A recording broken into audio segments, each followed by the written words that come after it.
आज बाबा कहते मीठे बच्चे,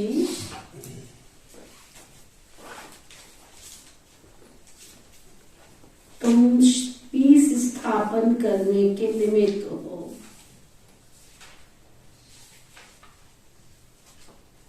तुम पीस माना शांति, शांति स्थापन करने के निमित्त हो।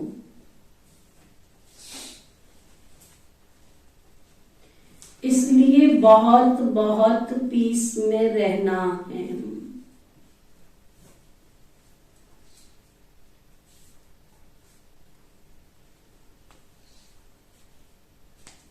बुद्धि में रहे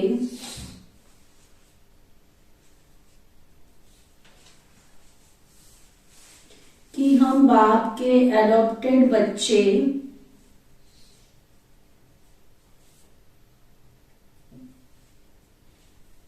आपस में भाई बहन हैं।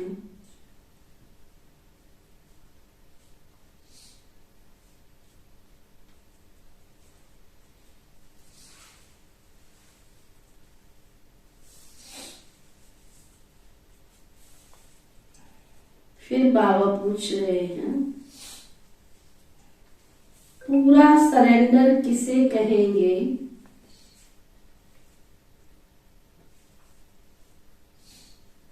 उसकी निशानी क्या होगी?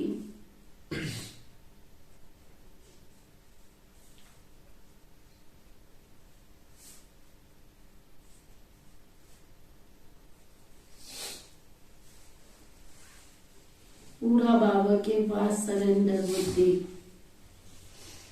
उनकी निशानी क्या होगी? तो बाबा बता रहे हैं, जो पूरा सरेंडर है उनकी बुद्धि में रहता है कि हम ईश्वरीय माँ बाप से पलते हैं।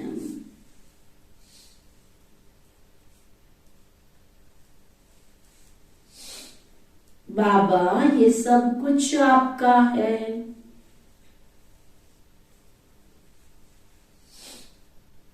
आप हमारी पालना करते हो।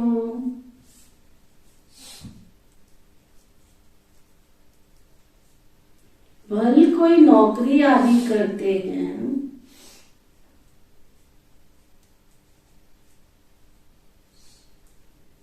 लेकिन बुद्धि से समझते हैं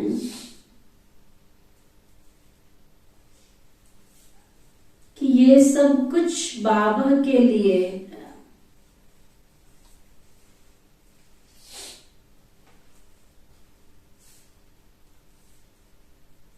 बाबा को मदद करते रहते हैं।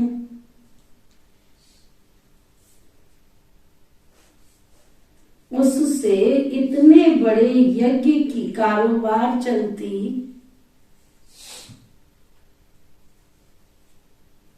सबकी पालना होती,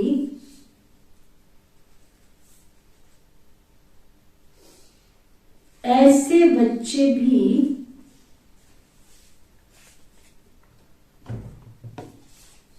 अर्पण बुद्धि हुए,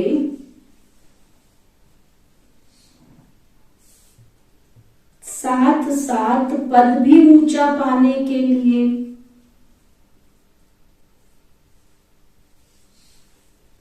पढ़ना और पढ़ाना भी है।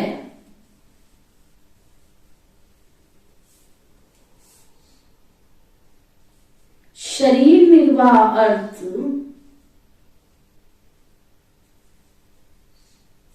कर्म करते हुए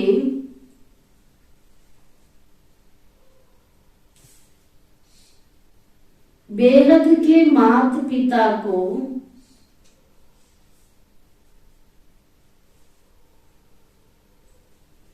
श्वासों श्वास याद करना है।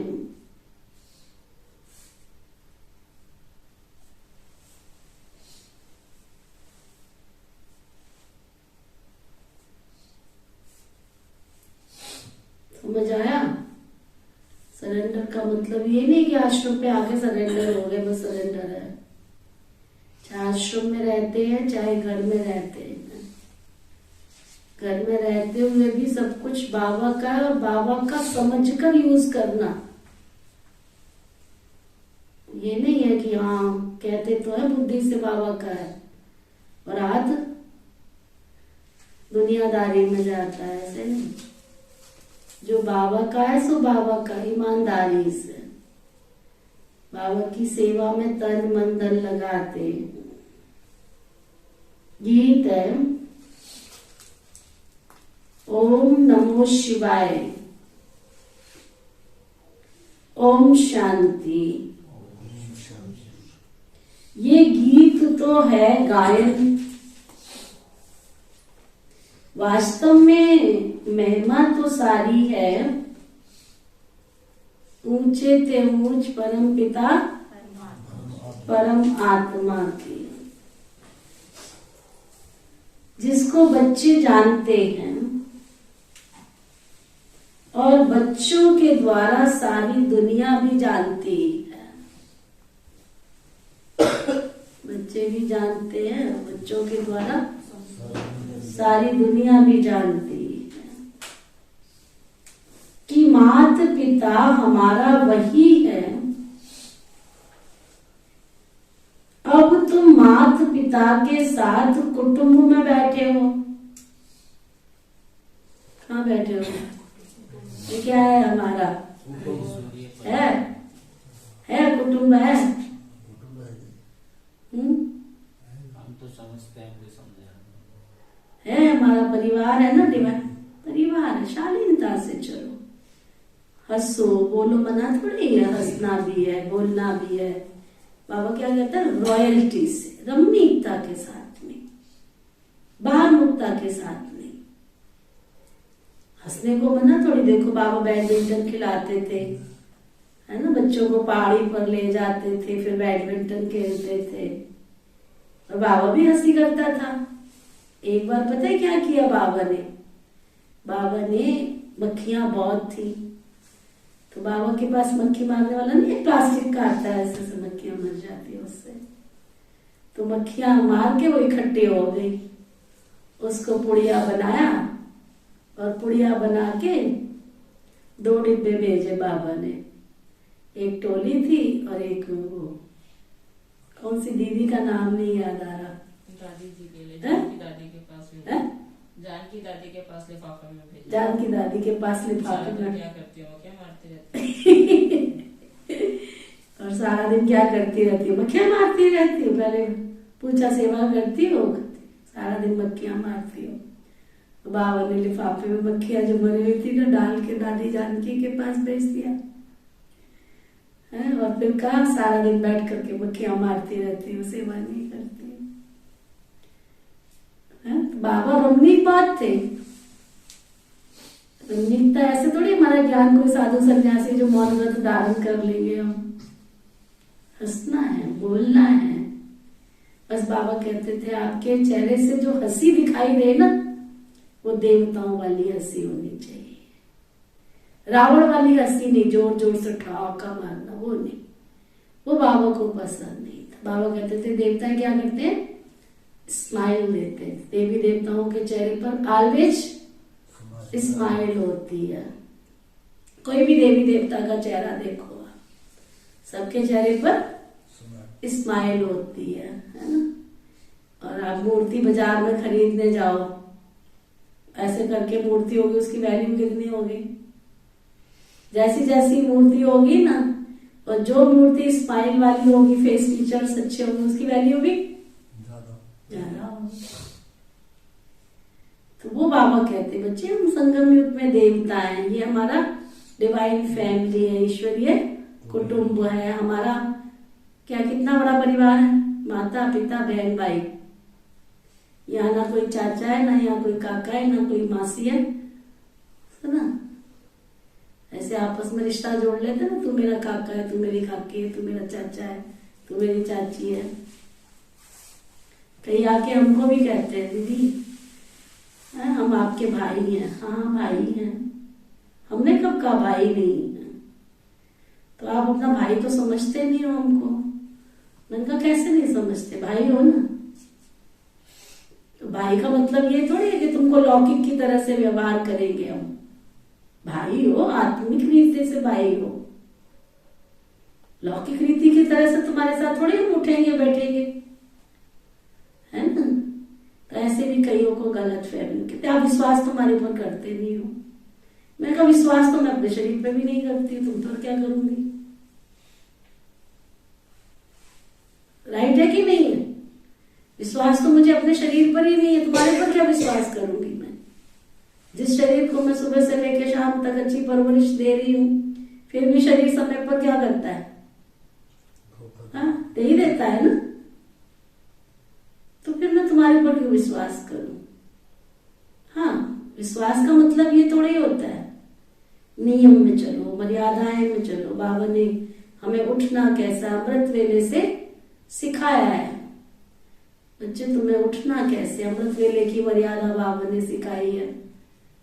अमृत वेले की मर्यादा क्या है? किसको पता है बताओ?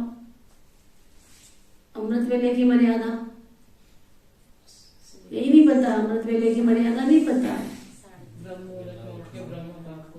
ये तो हो गई मर्यादा। क्या है मर्यादा, उठना ये आज्ञा है कि हम उठ गए, बाबा ने हमें कहा अमृत वेले उठना है, ये आज्ञा है, लेकिन मर्यादा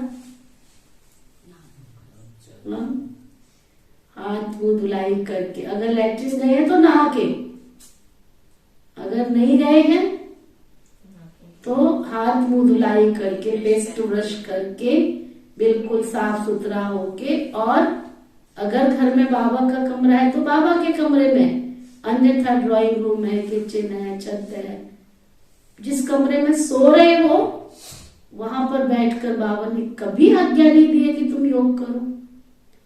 जिस बिस्तर पर तुम सारी रात सोए थे, जिस कमरे में तुम सारी रात सोए थे, उस कमरे में बैठ के योग लग ही नहीं सकता।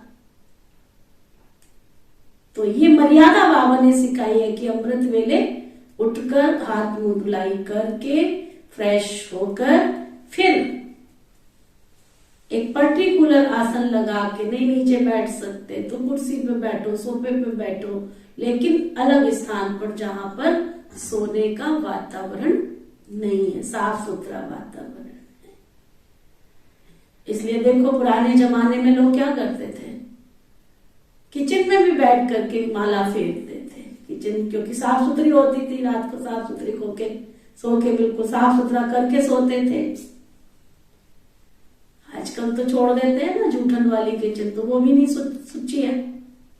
सबसे बड़ा ड्राइंग रूम होता है, साफ सुथरे स्थान पर बैठना, जो आपके घर का सबसे अच्छा साफ सुथरा स्थान है। और सबसे अच्छा स्थान मैं बताऊं, अगर आपके घर में नहीं है तो टेरेस के नीचे जो मोमटी होती है ना, वहां सब एक साफ सुथरा स्थान बना लो। वहां सामान मत रखो, वहां साफ सुथरा स्थान बना लो। नहीं तुम्हें नीचे कमरा मिलता है कुछ तो वहां बना लो। एक जगह तो होती है सीढ़ी पे आती है, लेकिन बैठो बिल्कुल फ्रेश होकर। ये है अमृत वेले की मर्यादा। अब हम कई ब्राह्मण आत्मा आज्ञा तो मानते हैं, 3:30 बजे उठेंगे, गुड मॉर्निंग करेंगे, वहीं पे 2 झुटके मारेंगे और फिर सो जाएंगे। फिर हाथ उठवाएंगे ना, अमृत वेले कौन कौन उठे थे, कहेंगे बहन जी आपने ये कहा था, उठे थे, हम उठे तो थे, ये तो नहीं कहा था अमृत वेला किसने किया था पूरा, उठे थे, हाँ जी उठे थे, बिल्कुल उठे थे। तो ऐसे कोई चतुराई नहीं करनी है। ऐसे दूसरी बाबा ने हमें मर्यादा सिखाई है। बाबा के घर में आकर के मुरली क्लास की मर्यादा जो बाबा ने सिखाई है, सब ब्राह्मण आत्माएं कहाँ पालन कर रही है उस मर्यादा को। जो 5:30 बजे अगर क्लास में योग का नाम अनाउंस हुआ है, चाहे ऑनलाइन सुन रहे हैं चाहे बाबा के घर में सुन रहे हैं, मर्यादा तो मर्यादा है ना। आज्ञा मान रही है कि हम सुबह उठ करके बाबा की मुरली सुन रहे हैं, चाहे नहाए नहीं है, बिस्तर पर बैठ के ही सुन रहे हैं। बाबा ने कहा था ना सुबह उठ के मुरली सुननी है, पढ़नी है, तो बिना नहाए धोए रजाई में बैठ के मुरली तो सुन रहे हैं। लेकिन ये मर्यादा नहीं है। मर्यादा क्या कहती है, नहा के धोकर बिल्कुल साफ सुथरे स्थान पर बैठ के डायरी पेन लेकर बिल्कुल विधिवत 5:30 से 7 बजे तक पूरा तरीके से, उसको कहते हैं मर्यादा के अंदर रहकर हमने गॉडली स्टूडेंट बनकर पढ़ाई की।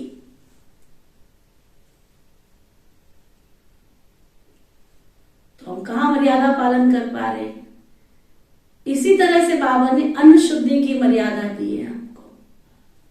आज्ञा मानी हमने क्या कि हमने लहसुन प्याज का खाना नहीं खाना है, आज्ञा मान ली, लेकिन विधिवत बाबा को याद करके थाली को सामने रख करके शुद्ध पवित्र आत्माओं के हाथ का बना हुआ भोजन और बाबा को स्वीकार करा के, जब हम स्वीकार करते हैं उसको कहते हैं मर्यादा के साथ हमने भोजन को स्वीकार किया।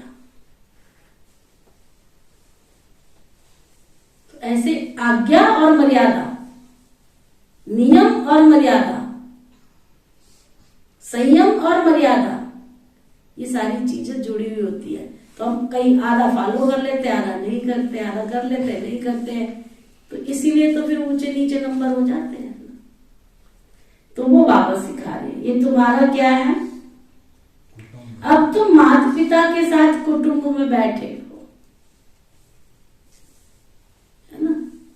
अब बाबा ने देखो, जब बाबा साकार में थे, ब्रह्मा बाबा साकार में थे, तो बाबा ने कभी थोड़ी कहा कि तुमने नाचना नहीं है, कि तुमने डांस नहीं करना है। बाबा डांस शब्द नहीं कहते थे, बाबा नाचना शब्द नहीं कहते थे, रास करनी। और रास देवता ही रास जिसको बोलते हैं, है ना। देखो, आपको नहीं अक्कल है ना, तो टीवी में डाल के देखो महारास का दृश्य, उद्दंड वाला डांस नहीं। अब तुम कहोगे हम तो नाच ही तो रहे थे, बाबा भी तो कहते हैं नाचो। नहीं, योगी वाला डांस, देह और देह की दुनिया भी याद ना आवे। देह में होकर के हम कर रहे हैं तो वो आज्ञा तो हुई, लेकिन मर्यादा नहीं हुई। कानपुर में बहुत सारे युगल थे, युगल बाबा के बच्चे, युगल समझा, पति पत्नी दोनों ज्ञान में चलने वाले। एक कानपुर और एक अंबाला, दो स्थान थे जहां युगलों की क्लास पूरी भरपूर, 100-150 युगल, युगल ही युगल सब। और जब भोग लगता था ना, भोग के बाद रास होती थी, उसको महारास का दृश्य। तो ब्रह्मा बाबा साकार में थे ना, तो बाबा कहते थे युगलों की रास देखनी है ना तो अंबाला जाके देखो, युगलों की रास देखनी है ना तो कानपुर जाके देखो। एकदम महारास का दृश्य, बिल्कुल। देह भी याद ना आवे, देह धारी भी याद ना आवे। तो बाबा ने थोड़ी कहा कि रमणीक नहीं बनना, रास नहीं करनी है, करो, उद्दंड वाली रास नहीं। बाबा की याद में, योगी अवस्था में, मैं न रहूं और तू ना रहे। एहसास हो कि मैं बाबा के साथ हूं और बाबा मेरे साथ है। रास का गायन तो इसीलिए चला है ना, श्री कृष्ण की रास, है ना। ये रास क्यों चली?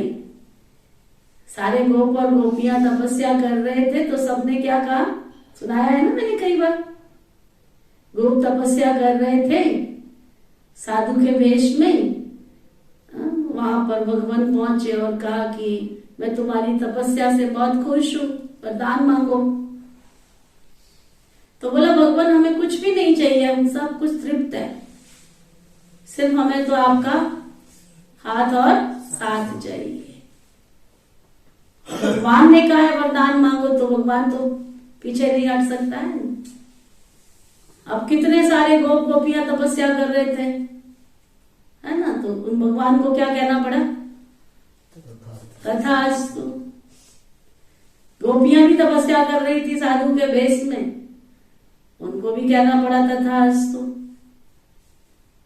अब कृष्ण जी तो एक ही थे, श्री कृष्ण तो एक ही थे, लेकिन वरदान सबको क्या दिया, तथास्तु। किस बात का, साथ का।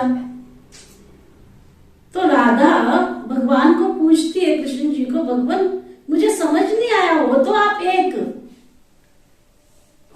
एक, लेकिन हर गोप और गोपी के साथ नजर आते हो। तो उन्होंने ये रहस्य बताया कि ये रहस्य है। तो वो रहस्य कब का है, संगम युग का ही तो है। हम सब आत्मा रूपी गोप और गोपियां हैं, और हमारा सर्वस्व कौन है, शिव बाबा है। तो मैं रास भी करूं तो मुझे कौन नजर आवे, शिव बाबा के साथ रास कर रहे, है ना। कल कौन अनुभव सुना रहे थे, अनुभव था बाबा कैसे नशे में रहता था, है ना। हाँ, सूरज भाई की क्लास थी ना शाम को परसों, कहते बाबा को निश्चय होता था, नशा होता था। आजकल भाई बहनों को नशा कहाँ है, बाबा की मुंडी में आए ना, आजकल नशा कहाँ है कि हम देवता बनने वाले हैं। बाबा को नशा रहता था कि मैं विष्णु बनूंगा, मैं कृष्ण बनूंगा, मैं नारायण बनूंगा, नशा रहता था बाबा को। तो एक दिन पांडव भवन है ना, पांडव भवन स्त्री हॉल है, तो बाबा सुबह अमृत वेले स्त्री हॉल में योग किया करते थे कई बार। तो पीछे 2 रूम है, राधी जानकी का रूम भी उधर ही हुआ करता था। तो अमृत वेले दादी जो है उठी और उठ करके जा रही थी, 2 स्टेप ही उठी, चढ़ी सीढ़ी पर, तो उनकी नजर गई हिस्ट्री हॉल में, तो बाबा उस समय पर राज कर रहे थे, तो वो रुक गई, जैसे देखा अनदेखा करके। लेकिन बाबा को पता चल गया, तो बाबा ने कहा आओ बच्ची, आओ बच्ची। दादी आ गई बाबा के पास में, तो बोला बाबा आप राज कर रहे थे? तो बाबा ने कहा हाँ बच्ची, आज बाबा को पूरा नशा चढ़ा हुआ था कि मैं जाकर के क्या नारायण बनूंगा। तो वो नशा हमको है, वो है नशा कि हम सत्युग में जाके देवी देवता बनेंगे, हम देवता बनेंगे, हमारा देवता ही स्वरूप प्रकट होता है, होता है।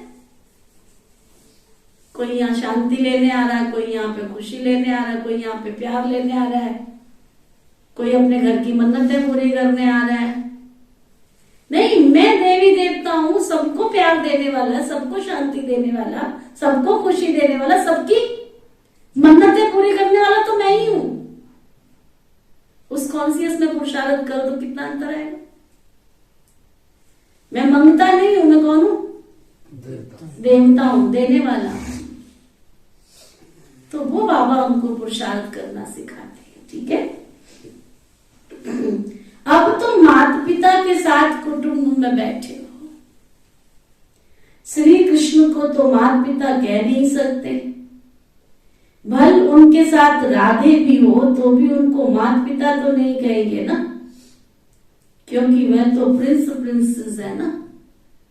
राधा कृष्ण सामने खड़े हो, श्री राधे श्री कृष्ण, तो उनको हम कहेंगे तुम्हें माता पिता। छोटे बच्चे को कोई कहेगा तुम्हें माता पिता? शास्त्रों में ये भूल है। अब ये बेहद का बाप तुमको सभी शास्त्रों का सार समझाते हैं। भल इस समय सिर्फ तुम बच्चे सम्मुख बैठे हो, कोई बच्चे तो भल दूर भी हैं परंतु सुन रहे हैं ना सभी ऑनलाइन बैठ के, भले सुन तो रहे हो ना। वे जानते हैं कि माता पिता हमको सृष्टि के आदि मध्य अंत का राज समझा रहे हैं और सदा सुखी बनाने का रास्ता व युक्ति बता रहे हैं। ये हूबहू जैसा घर है, थोड़े बच्चे यहाँ हैं, बहुत सारे बाहर हैं, है ना। रोज तो सामने नहीं बैठ पाएंगे ना, गांव के, दराज के, दूर के। ये है ब्रह्मा मुख वंशावली, नई रचना। वह तो हो गई पुरानी रचना। बच्चे जानते हैं बाबा हमको सदा सुखी बनाने के लिए आए हैं। लौकिक माँ बाप भी बच्चे को बढ़ाकर स्कूल में ले जाते, यहाँ बेहद का बाप हमको पढ़ा भी रहे हैं, हमारी पालना भी कर रहे हैं। तुम बच्चों को अब एक के बगैर दूसरा कोई रहा ही नहीं है। माँ बाप भी समझते ये हमारे बच्चे हैं। लौकिक कुटुंब होगा तो 10-15 बच्चे होंगे, 2-3 शादी की होगी। यहां तो सब बाबा के बच्चे बैठे हैं। जितने भी बच्चे पैदा करने हैं सो अभी ही ब्रह्मा मुख कमल के द्वारा करने हैं। पीछे तो बच्चे पैदा करने ही नहीं, सभी को वापस जाना है। यह एक ही एडॉप्टेड माता पिता निमित्त है। ये बड़ी वंडरफुल बात है। यह तो जरूर है गरीब का बच्चा समझेगा कि हमारा बाप गरीब है, साहूकार का बच्चा समझेगा कि हमारा बाप साहूकार है। वह तो अनेक माँ बाप है ना, यह तो सारे जगत का एक ही माता पिता है। तुम बच्चे सभी जानते हो कि हम उनके मुख से एडॉप्ट हुए हैं। यह हमारा पारलौकिक माँ बाप है।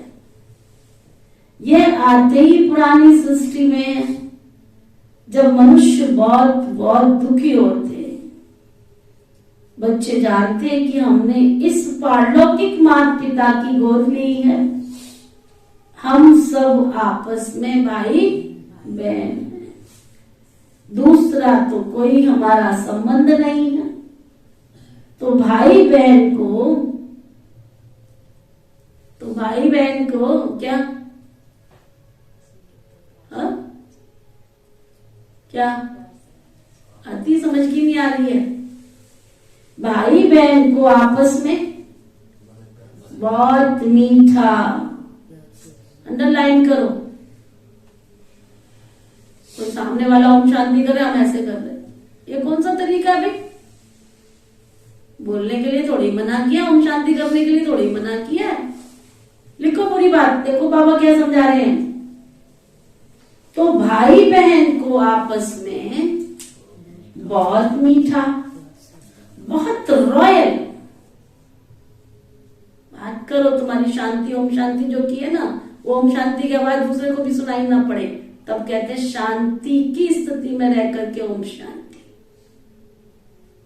रॉयल तरीके से। मेरा किसी से मन मुटाव थोड़ी, किस बात का मन मुटाव? कलप के बिछड़े तो हम देवी देवता आपस में मिले हैं, तो अब थोड़ी मन मुटाव करके बैठेंगे हम।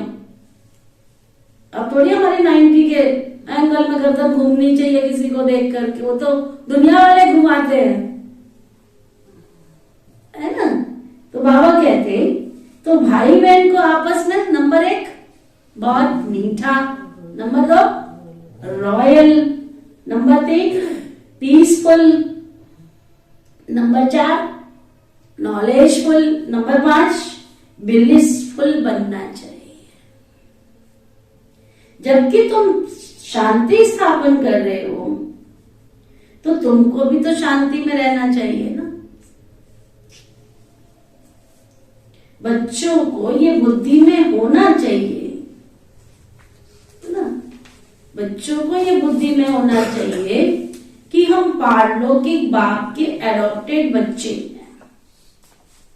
परम धाम से आए हैं बाबा हमारे। वह दादा ग्रैंडफादर और ये दादा बड़ा भाई है ना, ये दादा बड़ा भाई है और वो दादा ग्रैंडफादर। जो पूरा सरेंडर है वो समझेंगे हम ईश्वरीय माँ बाप से मिलते हैं। बाबा ये सब कुछ आपका है। लौकिक में भी जो बड़ा भाई होता है, दादा होता है, बच्चे भले कितना भी कमाए, सारी प्रॉपर्टी क्या करते हैं, उनके पास लाके देते। अभी भी राजस्थान में कई जगह पर ऐसा शिष्टाचार चल रहा है, साउथ में भी कई जगह ऐसा शिष्टाचार है, जहां लोग उनको बाहर की हवा नहीं लगी हुई है ना, अभी भी फैमिली संगठन में रहती है कई जगह पर। तो बाबा कहते हैं आप हमारी पालना करते हो। जो बच्चे अर्पण होते हैं उनसे सभी की पालना हो जाती है। भले कोई नौकरी करते हैं तो भी समझते हैं ये सब कुछ बाबा के लिए है ना। तो बाबा को भी मदद करते रहते। बहुत ऐसे बाबा के बच्चे हैं, नौकरी करते हैं लेकिन सारी तनख्वाह बाबा के घर में देते हैं और अपने खर्चे मात्र के लिए बस उनको बाबा के घर से मिलता है। पूरा हिसाब देते हैं खर्चे का, खर्चा देने की मना नहीं है, पहले वो सारा सरेंडर करते हैं, फिर उसमें से बाबा के घर से उनको खर्चा मिलता है। ऐसे भी बहुत बाबा के बच्चे हैं। तो बाबा कहते हैं नहीं तो यज्ञ की कारोबार कैसे चलेगी? राजा रानी को भी तो माता पिता कहते हैं ना। तो ये फिर बेहद के बाप के बेहद के बच्चे हैं ना। इसलिए बाबा के घर में, इतने बड़े बाबा के घर की कारोबार कौन चलाते हैं? हम बाबा के बच्चे ही चलाते हैं। सबने अकाउंट खोल रखा है अपना, 5 तारीख तक 10 तारीख तक सब अपना अकाउंट बाबा के घर में। किसी ने 500 से, किसी ने 1000 से, किसी ने 5000 से। कई ऐसे भी बाबा के बच्चे गुप्त जिन्होंने 10,000 से भी खोल रखा है। बहुत ऐसे बाबा के बच्चे, उसी से तो इतना बड़ा कारोबार चलता है। महीने का पूरा अकाउंट ईमानदारी के साथ बाबा के घर में जो भी खर्चे आते रहते हैं, आगे पीछे आते, वो तुम्हारी श्रद्धा है, वो तुम्हारी भावना है। भोग में डालते हो नहीं डालते हो, कोई कारोबार है उसमें डालते हो नहीं डालते हो, लेकिन बाबा के घर में पूरा अकाउंट कई बाबा के बच्चों ने खोल रखा है। उसी से बाबा का इतना बड़ा विशाल यज्ञ चल रहा है ना। तो बाबा कहते हैं कई ऐसे भी हैं, कई ऐसे भी हैं जिन्होंने केवल 500 रुपए से ही खोल रखा है, ऐसे भी बाबा के बच्चे। और कई ऐसे भी हैं जिनके पास है ही नहीं है बिल्कुल, तो उनसे कोई जबरदस्ती थोड़ी ही है, उनको बाबा के घर से पालना मिल जाती है। चावल में से चावल मिल जाता है, आटे में से आटा मिल जाता है, कपड़े में से कपड़े दे देते हैं। ऐसे भी बाबा के बच्चे, ऐसे भी बाबा के बच्चे हैं जिनको बाबा के घर जाने की बहुत लगन है लेकिन किराया नहीं है। उनको बाबा के घर से किराया खर्च करके भी बाबा के घर की यात्रा करा दी जाती है। घर है ना हमारा, कुटुंब है ना हमारा, परिवार है ना हमारा, है ना। तो परिवार में क्या होता है? आदान प्रदान होता है। परिवार में दान शब्द होता है क्या? आदान प्रदान होता है, आदान प्रदान। तो बाबा कहते हैं नहीं तो यज्ञ की कारोबार कैसे चलेगी फिर। राजा रानी को भी माता पिता कहते हैं, परंतु वह फिर भी जिस्मानी माता पिता हुए। राजमाता भी कहते तो राजपिता भी कहते हैं। ये फिर है बेहद के। बच्चे जानते हैं हम माता पिता के साथ बैठे हैं, ये भी बच्चे जानते हैं कि हम जितना पढ़ेंगे पढ़ाएंगे उतना ऊंच पद पाएंगे। साथ साथ शरीर निर्वाह अर्थ कर्म भी करना है। ये दादा भी बुजुर्ग है, शिव बाबा को कभी बूढ़ा व जवान नहीं कहेंगे। शिव बाबा बूढ़ा होता है? क्यों नहीं होता? उसको शरीर ही नहीं है तो बूढ़ा क्यों होगा? शरीर बूढ़ा होता है, आत्मा थोड़ी कभी बूढ़ी जवान होती। शिव बाबा तो कभी बूढ़ा जवान नहीं कहेंगे, वह तो है ही निराकार। यह भी तुम जानते हो कि हम आत्माओं को निराकार बाप ने एडॉप्ट किया है। और फिर साकार में ये ब्रह्मा अहम आत्मा कहती है हमने बाप को अपना बनाया है। फिर नीचे आओ तो कहेंगे हम भाई बहनों ने ब्रह्मा को अपना बनाया है। शिव बाबा कहते हैं तुम ब्रह्मा द्वारा हमारे मुख वंशावली बने हो। ब्रह्मा भी कहते हैं तुम हमारे बच्चे बने हो। तुम ब्राह्मणों की बुद्धि में श्वासों श्वास यही चलेगा कि ये हमारा बाप है, वो हमारा दादा है। बाप से जास्ती दादे को याद करते हैं। वह मनुष्य तो बाप से झगड़ा आदि करके दादे से प्रॉपर्टी ले लेते हैं। तुमको भी कोशिश करके बाप से भी जास्ती दादे से वर्षा लेना है। समझ में आया? किससे? शिव बाबा से वर्षा लेना है। बाबा जब पूछते हैं तो सभी कहते हैं हम नारायण को, नारायण बाबा जब पूछते हैं तो सभी कहते हैं हम नारायण को भरेंगे। कोई कोई नए आते हैं, पवित्र नहीं रह सकते तो वो हाथ नहीं उठा सकते, कह देते हैं माया बड़ी प्रबल है। वह तो कह नहीं सकते हम श्री नारायण को व लक्ष्मी को भरेंगे। तो देखो जब बाबा सम्मुख सुनाते हैं तो कितना खुशी का पारा चढ़ता है, बुद्धि को रिफ्रेश किया जाता है तो नशा चढ़ता है। फिर किसी किसी को वो नशा स्थायी रहता है, किसी किसी का कम भी हो जाता है। बेहद के बाप को याद करना है, 84 जन्मों को याद करना है और चक्रवर्ती राजाई को भी याद करना है। जो मानने वाले नहीं होंगे ना उनको याद ही नहीं रहेगी। बाप दादा समझ जाते हैं कि बाबा बाबा करते रहते हैं, परंतु सच देखो तो याद तो बिल्कुल करते नहीं, बस मुख बोलता रहता है, अंदर से नहीं करते हैं। और ना ही लक्ष्मी नारायण को भरने के लायक बने हैं। चलन ही देखो ऐसी है। अंतर्यामी बाप हरेक की बुद्धि को समझते हैं। यहाँ शास्त्रों की तो कोई बात ही नहीं है। बाबा ने आकर राजयोग सिखाया है, जिसका नाम गीता रखा है। बाकी तो छोटे मोटे धर्मों वाले सब अपना अपना शास्त्र बना लेते हैं, फिर पढ़ते रहते हैं। बाबा शास्त्र नहीं पढ़े हैं, कहते हैं बच्चे मैं तुमको स्वर्ग की राह बताने आया हूं। जैसे तुम अशरीरी आए थे वैसे ही तुमको वापस जाना है। देह सहित इन दुखों के कर्म बंधनों को छोड़ देना है, क्योंकि ये शरीर भी तो, ये देह भी तो दुख देती है ना शरीर है तो बीमारी किसको, आत्मा को थोड़ी लगती है, किसको लगती है, शरीर को लगती है। बीमारी होगी तो क्लास में नहीं आ सकेंगे, तो ये क्या होगा, ये देह का बंधन हो गया ना। इसमें बड़ी बुद्धिशाली चाहिए।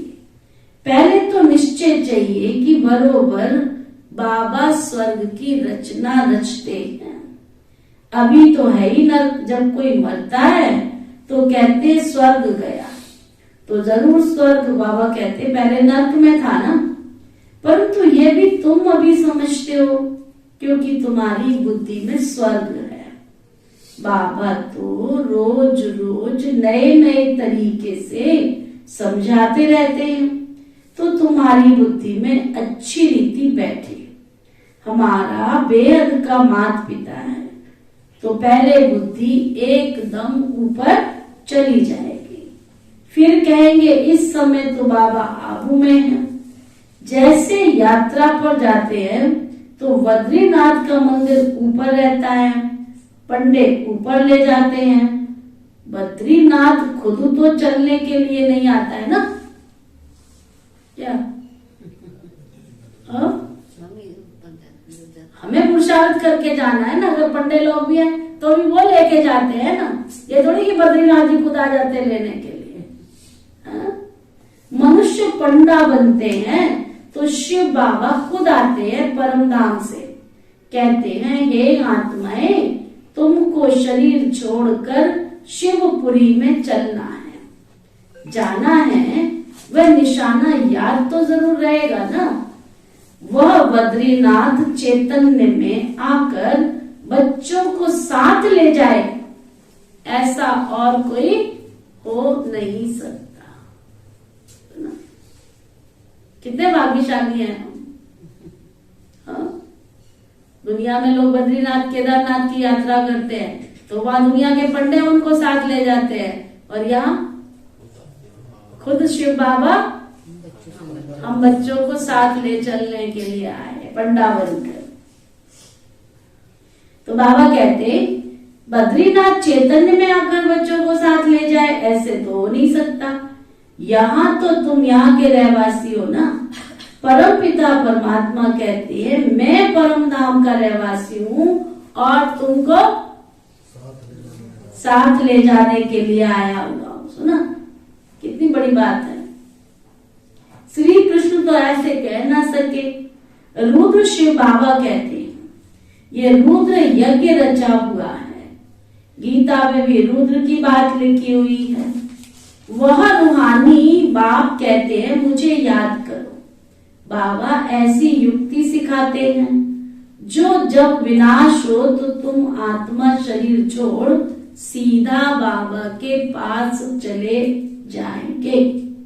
सुना, विनाश हो तो सीधा बाबा के साथ चले जाएंगे। फिर तो शुद्ध आत्मा को शुद्ध शरीर चाहिए। सो तो तब होगा जब नई सृष्टि हो। अभी तो सभी आत्माएं मच्छरों सदृश वापस जाएंगी बाबा के साथ, इसलिए उनको खिवैया भी कहा जाता है। इस विषय सागर से उस पार ले जाते हैं। श्री कृष्ण को तो खिवैया नहीं कह सकते। बाप भी इस दुख के असार संसार से सुख के सार संसार में ले जाते हैं। सुना क्या? ले जाते। यही भारत विष्णुपुरी श्री लक्ष्मी श्री नारायण का राज्य था। अब रावणपुरी है। रावण का चित्र भी दिखाना चाहिए, चित्रों से बहुत काम लेना चाहिए। बाबा कहते किसी को समझाओ ना, प्रत्यक्ष को प्रमाण की क्या जरूरत है, चित्र ले जाओ, चित्र में समझाओ उनको, है ना। अब रावणपुरी है, रावण का चित्र भी दिखाना चाहिए, चित्रों से बहुत काम लेना है। जैसे हमारी आत्मा वैसे बाबा की आत्मा। सिर्फ हम पहले अज्ञानी थे, वो ज्ञान के सागर हैं।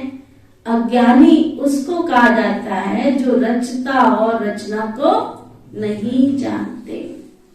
रचता द्वारा जो रचता और रचना को जानते हैं उनको ज्ञानी कहा जाता है। ये ज्ञान तुमको यहाँ ही मिलता है, सतयुग में तो नहीं मिलेगा। वो लोग कहते हैं परमात्मा विश्व का मालिक है, मनुष्य उस मालिक को याद करते हैं, परंतु वास्तव में विश्व अथवा सृष्टि का मालिक तो श्री लक्ष्मी श्री नारायण बनते। निराकार शिव बाबा तो विश्व का मालिक बनता नहीं। तो उन्होंने पूछना पड़े कि वह मालिक निराकार है या साकार है। निराकार तो साकार सृष्टि का मालिक बन ही नहीं सकते, वह तो ब्रह्मांड के मालिक है। वहीं से आकर के पतित दुनिया को फिर पावन दुनिया बनाते हैं।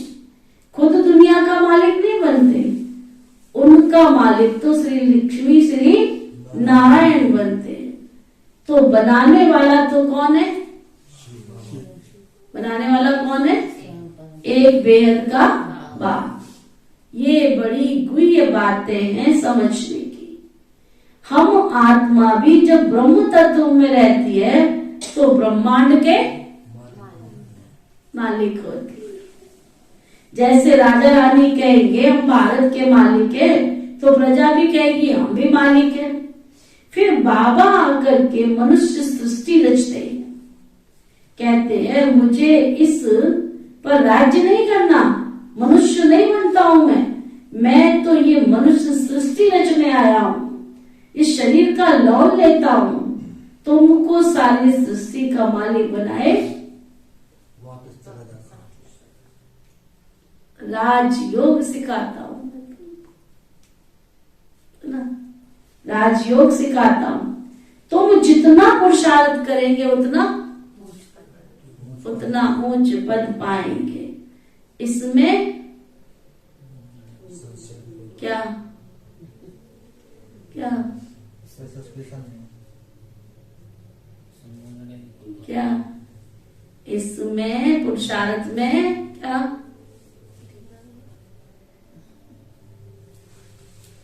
जितना पुरुषार्थ करेंगे उतना उच्च पद पाएंगे, इसमें कमी मत करो।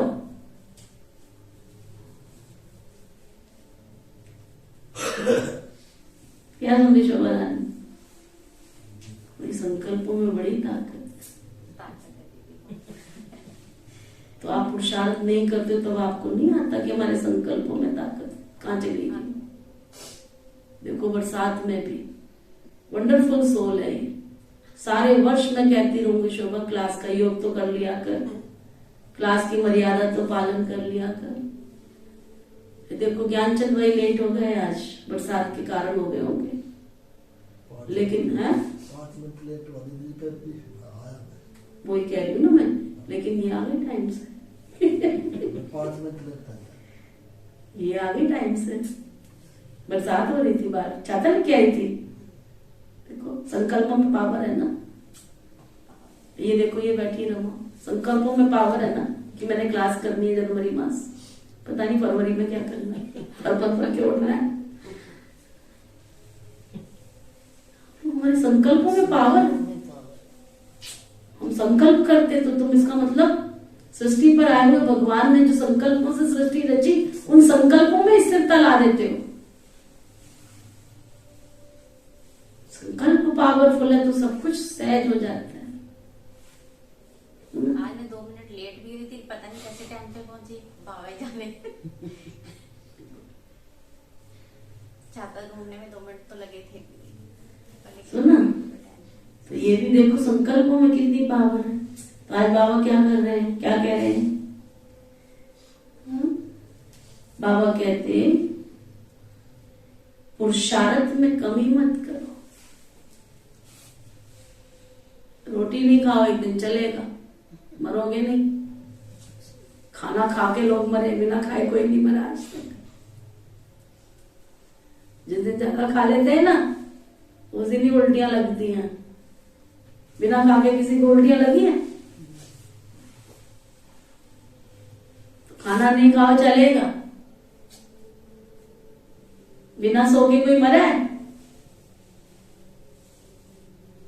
शरीर जो है ना हमारा प्रकृति से बना हुआ 5 तत्वों से, तुम जितनी खुराक बढ़ाना चाहो ना, 2 रोटी से 10 रोटी पे आ जाओ, कभी नहीं कहेगा कि आदमी नहीं खानी है। खाने वाले, जीवन जीने वाले 1 रोटी से भी जीवन जी रहे है ना। और तुम जितना मर्जी चाहो इस शरीर को सुला दो, कभी नहीं कहेगा कि उठ जा। जागने वाले 4 घंटे में भी अपनी नींद पूरी कर रहे हैं। तो ये शरीर ऐसी चीज है। तो बाबा आज अटेंशन दिलवा रहे हैं। मैं कभी सोती भी नहीं थी, मुझे नींद भी नहीं आती दिन में, तो मुझे आदत थी। नहीं, योग में भी अच्छी बैठती है। ऐसा नहीं कि नियम लिया है तो आपके कमरे में जुटके मार रही है, नहीं बैठती है, अच्छा बैठती है। माया ना आ जाए पीछे पीछे, माया भी आ जाती है।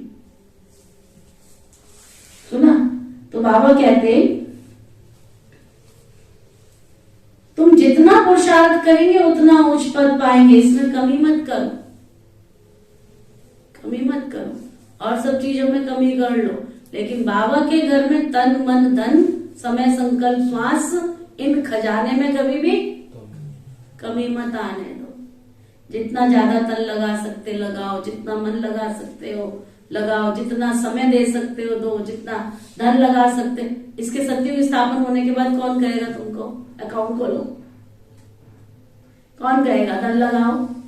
कौन कहेगा आश्रम के आगे सफाई करो? वहां तो नौकर चाकर आप भी मिल जाएंगे सफाई करने वाले। वहां आगे कौन कहेगा भोग बनाओ?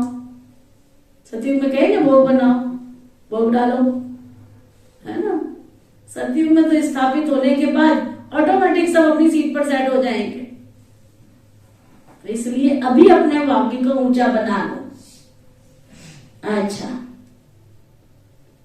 तो बाबा कहते पुरुषार्थ में कमी मत करो। टीचर तो सभी को पढ़ाते हैं, अगर इम्तिहान में बहुत पास होते हैं तो टीचर का नाम वाला होता है, फिर उसको गवर्नमेंट से लिफ्ट मिलती है।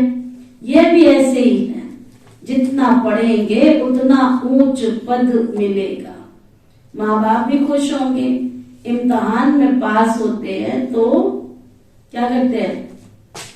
मिठाई बांटते हैं। कभी बांटी है? बांटी है? बांटते ही थे। मिठाई का डिब्बा सबसे पहले टीचर के पास ही लेके जाते, है ना। ये तुम्हारी दया कृपा से हम पास हुए हैं अच्छे नंबरों से। यहाँ तो तुमको बाबा रोज मिठाई बांटते, सुना। यहाँ तो तुम रोज मिठाई बांटते हो, फिर जब इम्तिहान में पास हो जाते हो तो सोने के फूलों की वर्षा होती है। तुम्हारे ऊपर कोई आकाश से फूल नहीं गिरेंगे, परंतु तुम एकदम सोने के महलों के मालिक बन जाते हो। यह तो कोई की महिमा करने के लिए सोने के फूल बनाकर उन पर डालते हैं। जैसे दरभंगा का राजा बहुत साहूकार था, उनका बच्चा विलायत गया तो पार्टी दी, बहुत पैसा खर्च किया। उसने सोने के फूल बनाकर फिर वर्षा की थी। उस पर बहुत खर्चा हो गया, उसका फिर बहुत नाम हो गया। कहते थे देखो भारतवासी कैसे पैसे उड़ाते हैं। तुम तो खुद ही बाबा कहते सोने के महलों में जाकर के बैठेंगे ना। एक बात और बताऊं, जो ये शादियों में पैसे लुटाते हैं ना, मुझे बहुत खराब लगता है। पैसे का जैसे डिसरिगार्ड। एक तरफ तुम धन की लक्ष्मी बोलते हो और लक्ष्मी को पैरों में गिराते हो। एक तरफ तुम धन की लक्ष्मी कहते हो, अगर चलो भागने का संकल्प आता वहां तक तो ठीक है, भागने का संकल्प आता है देते हो, अच्छी बात है, लेकिन जमीन पर गिराते हो, है ना। एक तरफ तुम उसको लक्ष्मी कहते हो और दूसरी तरफ तुम यूं यूं करके उड़ाते हो। क्या क्या रिवाज बने भारत में। बाबा कहते सिर्फ मेरे को और चक्र को याद करो तो तुम्हारा बेड़ा पार हो जाएगा। कितना सहज है। तुम बच्चे हो चैतन्य परवाने, बाबा है चैतन्य क्षमा। तुम कहते हो अभी हमारा राज्य स्थापन होना है। अब सच्चा बाबा आया हुआ है भक्ति का फल देने। बाबा ने खुद बतलाया है मैं कैसे आकर नए ब्राह्मणों की सृष्टि रचता हूँ। मुझे जरूर आना पड़े। तुम बच्चे जानते हो हम ब्रह्मा कुमार और कुमारियां हैं, शिव बाबा के पोत्रे और पोत्रियां। कितनी वंडरफुल फैमिली है। कैसे देवी देवता धर्म का कलम लग रहा है। झाड़ में क्लियर है, नीचे तुम बैठे हो ना। तुम बच्चे कितने सौभाग्यशाली हो। मोस्ट विलवर्ड बाप बैठकर समझाते हैं मैं आया हूं तुम बच्चों को रावण की जंजीरों से छुड़ाने। रावण ने तुमको कितना रोगी बना दिया है। अब बाबा कहते मुझे याद करो, अर्थात शिव बाबा को याद करो। इससे तुम्हारी ज्योत जगेगी, फिर तुम उड़ने के लायक बनेंगे। माया ने सबके पंख तोड़ डाले हैं। अब बाबा आए हैं ज्ञान योग का पंख लगाकर उड़ाने के लिए। इसलिए क्या करो, ज्ञान योग के पंख लगा के उड़ते रहो ना। अच्छा, मीठे मीठे सिखिलधे बच्चों प्रति माता पिता बाप दादा का याद प्यार और गुड मॉर्निंग। रूहानी बाप की रूहानी बच्चों को नमस्ते। हम सब रूहानी बच्चों की रूहानी बाप दादा को दिल व जान सिख व प्रेम से नमस्ते नमस्ते नमस्ते जी। धारणियों के लिए मुख्य सार। बुद्धि को सालिम बनाने के लिए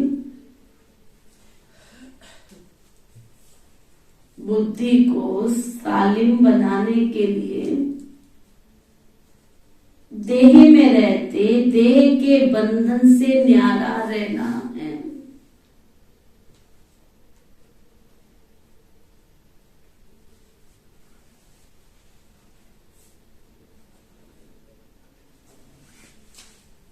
बुद्धि को सालिम बनाने, सालिम माना तिक्की समझदार, सालिम सालिम सालिम सा सरोता ना, सा समझौता। सालिम बनाने के लिए देह में रहते देह के बंधन से न्यारा रहना है। अशरीरी बनने का अभ्यास करना है। मैन बाबा चाहते हैं बच्चे देह से न्यारे बनने का अभ्यास करें। बीमारी आदि के समय भी क्या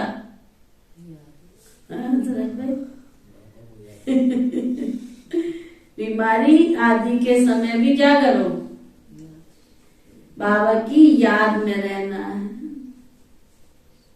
पहले कोई काजल की कोठरी में बैठ के पाप किए थे, उसके आधार पे तो बीमारी आई, और अब भी याद नहीं करोगे तो बीमारी बढ़ेगी कि घटेगी।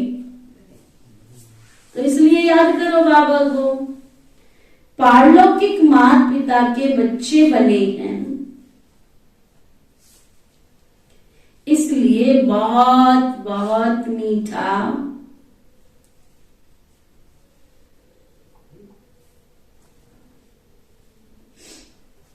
रॉयल, पीसफुल, नॉलेजफुल और ब्लिसफुल रहना है।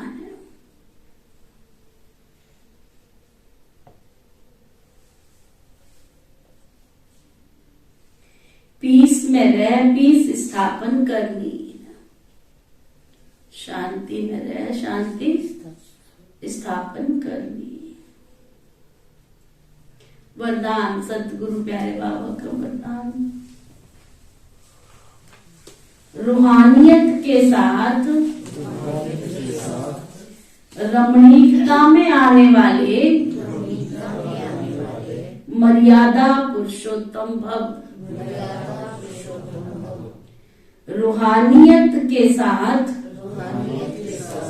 रमणीकता में आने वाले मर्यादा पुरुषोत्तम भव।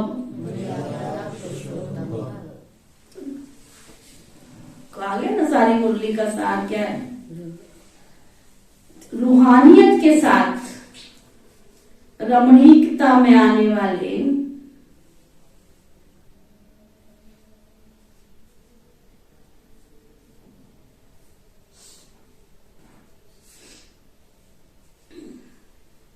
मर्यादा पुरुषोत्तम भव।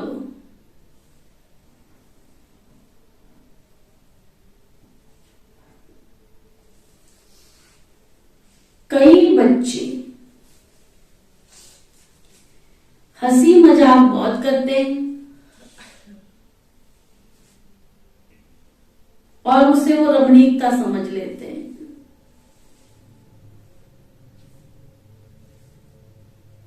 वैसे रमणीकता का गुण अच्छा माना जाता है,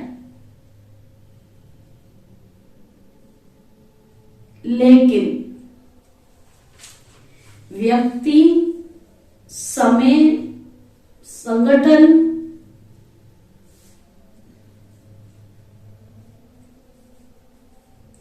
स्थान, वायुमंडल के प्रमाण,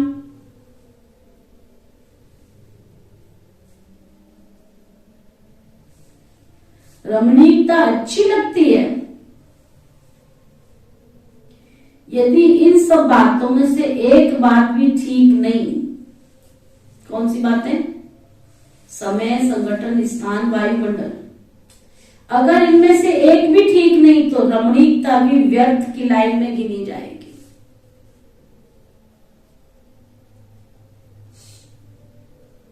समझ में आया? समय ठीक नहीं है,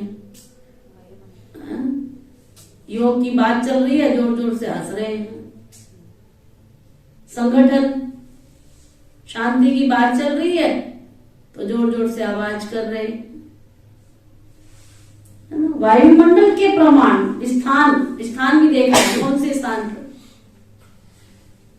तो बाबा कहते हैं अगर इन बातों में से एक बात भी ठीक नहीं है ना तो रमणीकता भी व्यर्थ की लाइन में गिनी जाएगी। सर्टिफिकेट क्या मिलेगा उसको? ये हंसाते तो बहुत अच्छा है लेकिन बोलते बहुत है।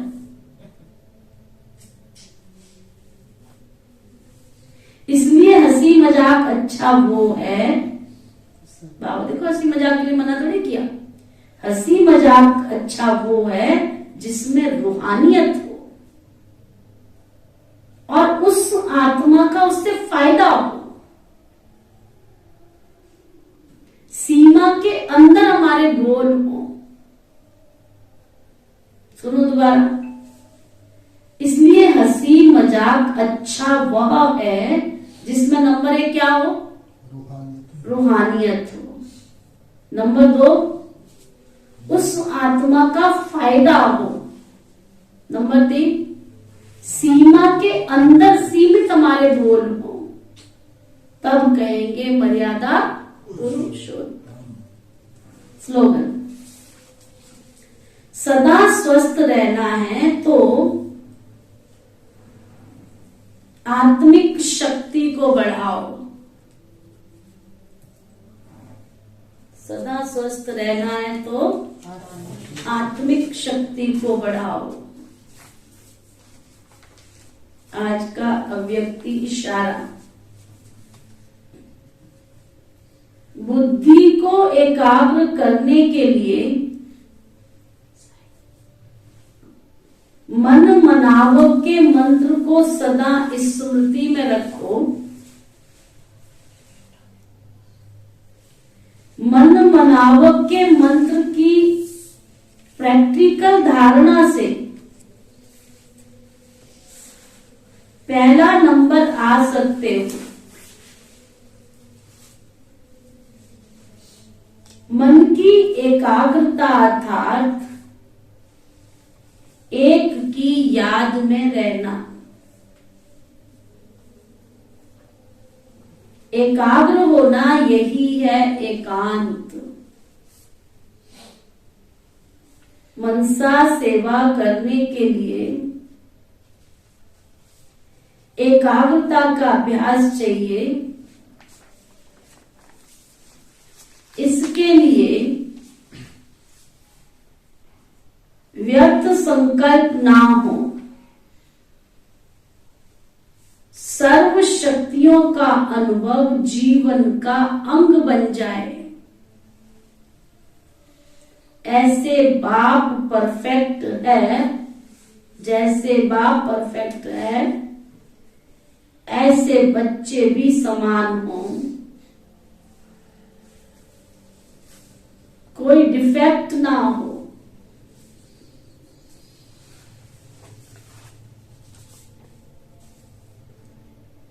आज का सोमान, मैं संतुष्ट मणि आत्मा हूं। सारा दिन अपने सेटिस्फेक्शन को, अपनी संतुष्टता को चेक करते रहना और बार बार आत्मा को पाठ पढ़ाना। मैं कौन हूं? संतुष्ट मणि आत्मा। चिंतन, हद की इच्छा मात्रम अविद्या स्थिति क्या है?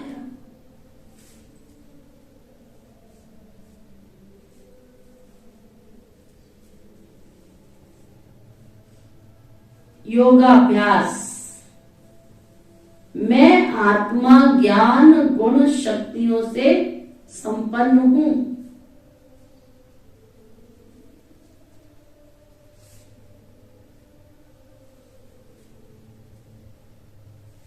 सर्व प्राप्तियों से भरपूर हूं।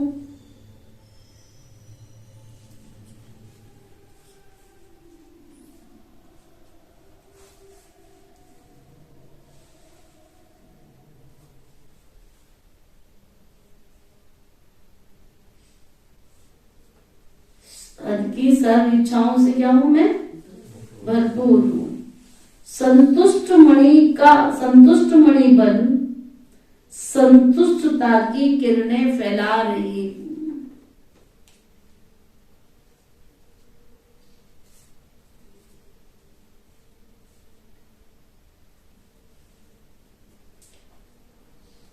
संतुष्ट मणि बन संतुष्टता की किरणें फैला रही हूं। संतुष्टता का वाइब्रेशन चारों तरफ वायुमंडल में फैलाने का अभ्यास करें। ये ओम शांति शांति शांति।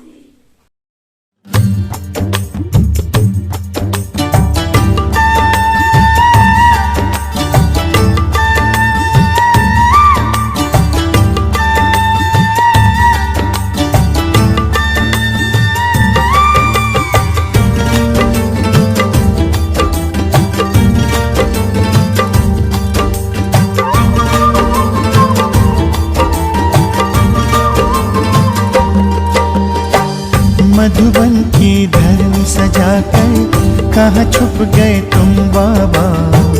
कांटों को फूल बनाकर कहाँ छुप गए तुम बाबा? मधुबन की धरनी सजाकर कहाँ छुप गए तुम बाबा? कांटों को फूल बनाकर कहाँ छुप गए तुम बाबा?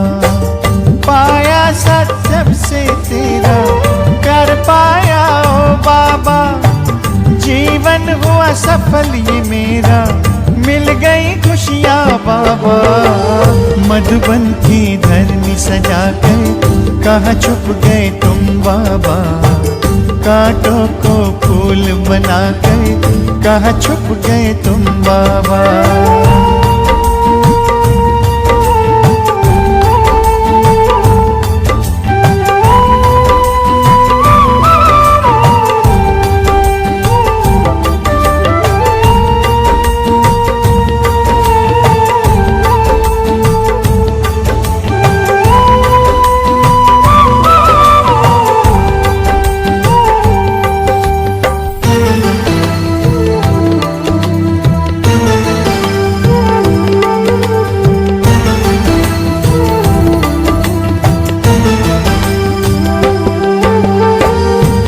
से पकड़ा तूने हाथ मन में हुआ प्रकाश, फैला ज्ञान का उजियारा, रोशन हुआ प्रभात।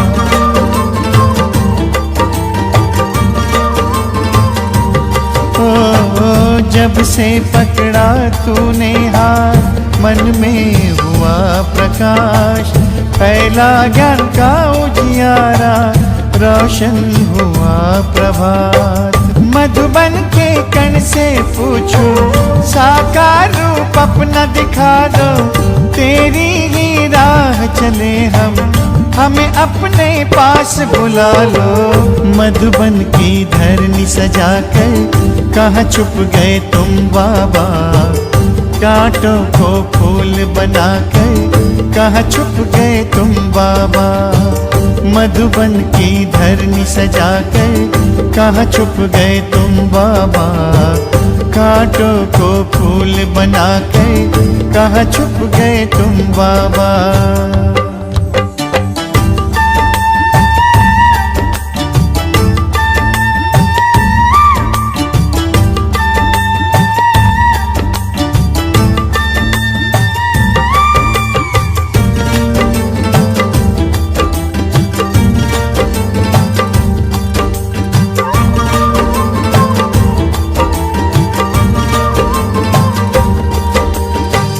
तेरे श्रेष्ठ कर्म की गाथा हमको सब है सुनाए, तुझसे मिलने की आशा लेकर मधुबन सब आए।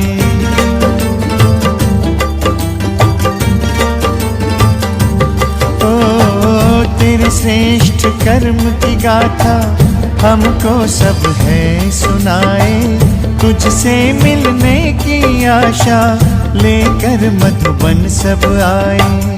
बच्चों को रख आगे तुम बन गए अव्यक्त बाबा, तारों में भर दिव्य ज्योति बनकर तुम चंद्रमा। मधुबन की धरनी सजाकर कहाँ छुप गए तुम बाबा, कांटों को फूल बनाकर कहाँ छुप गए तुम बाबा। मधुबन की धरनी सजाकर कहाँ छुप गए तुम बाबा, कांटों को फूल बनाकर कहाँ छुप गए तुम बाबा।